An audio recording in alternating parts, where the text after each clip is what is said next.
Protein is not protein. For example, did you know that 30 grams of protein from one food could build less muscle than 30 grams of protein from another food?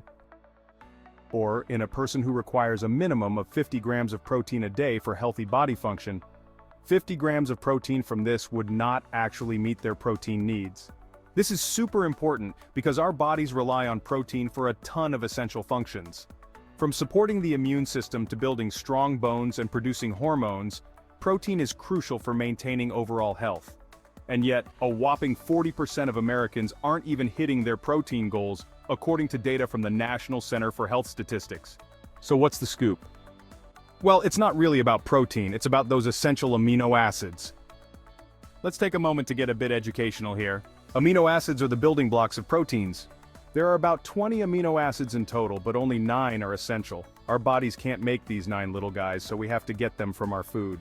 For instance, leucine is the superhero for muscle growth, while tryptophan is like the chill friend that helps regulate mood and sleep. If you want to bulk up, knowing these amino acids is a total game changer. Now, animal proteins? They're like the VIPs of amino acids, offering a complete profile with all 9 essentials. But here's the plot twist. Many plant-based proteins are like that one friend who always brings a great playlist but forgets the speakers. They often lack at least one essential amino acid. So, you'll need to mix and match your plants like you're at a buffet. Without that key amino acid, your muscle-building process just comes to a screeching halt. It's like trying to finish a puzzle with that one pesky piece missing. Total chaos until you find it.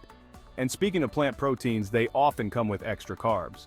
Take chickpeas, for example. They're a solid protein source, but pack about 27 grams of carbs per 100 grams.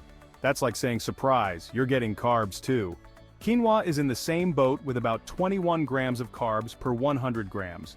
So if you're watching your carbs, whether it's for diabetes or just because you want to fit into those genes, getting enough protein from plants without stacking on the carbs can feel like a tightrope walk. Look, I'm not here to stir the pot between vegans and meat eaters. But if you're chasing those muscle gains, you definitely know the answer, right?